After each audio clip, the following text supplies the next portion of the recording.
खबरों में आगे बढ़ेंगे। बता दें कि उत्तराखंड में पर्यटन क्षेत्र लगातार नई ऊंचाइयों को छूता हुआ नजर आ रहा है। पिछले 5 वर्षों में राज्य में पर्यटन गतिविधियों में उल्लेखनीय बढ़ोतरी दर्ज की गई है।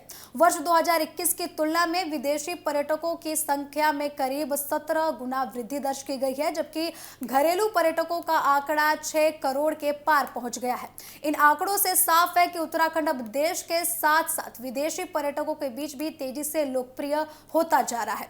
ये जानकारी राज्यसभा में भाजपा प्रदेश अध्यक्ष एवं सांसद महेंद्र भट्ट के सवाल के जवाब में केंद्रीय पर्यटन मंत्री गजेंद्र सिंह शेखावत द्वारा उपलब्ध कराए गए वर्षवार आंकड़े से सामने आया है। आंकड़ों के अनुसार राज्य में धार्मिक, प्राकृतिक और साहसिक पर्यटक के प्रति पर्यटकों का आकर्षण लगातार बढ़ता दिखाई दे रहा है। महेंद्र भट्ट ने इस उपलब्धि का श्रेय प्रधानमंत्री नरेंद्र मोदी के मार्गदर्शन, मुख्यमंत्री पुष्कर सिंह धामी के नेतृत्व और प्रदेशवासियों के सहयोग को दिया है। उन्होंने कहा कि केंद्र और राज्य सरकार की पर्यटन को बढ़ावा देने वाली नीतियों का सकारात्मक असर अब स्पष्ट रूप से दिखाई देने लगा है।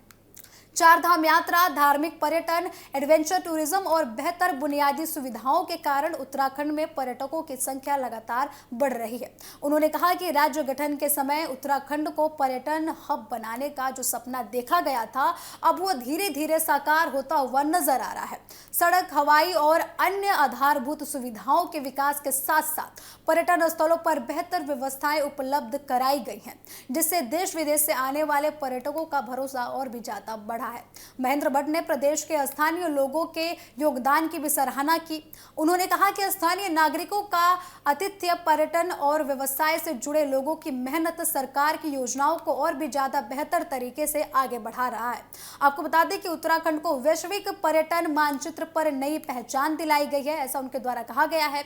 उन्होंने विश्वास जताया है कि आने वाले वर्षों में उत्तराखंड देश ही नहीं बल्कि दुनिया के प्रमुख पर्यटन स्थलों में अपनी मजबूत पहचान बनाएगा। सरकार का उद्देश्य है कि पर्यटन के माध्यम से रोजगार के अवसर बढ़ेंगे, स्थानीय अर्थव्यवस्था को मजबूती मिलेगी और आपको बता दें कि प्रदेश के समग्र विकास को नई गति भी मिलने वाली है।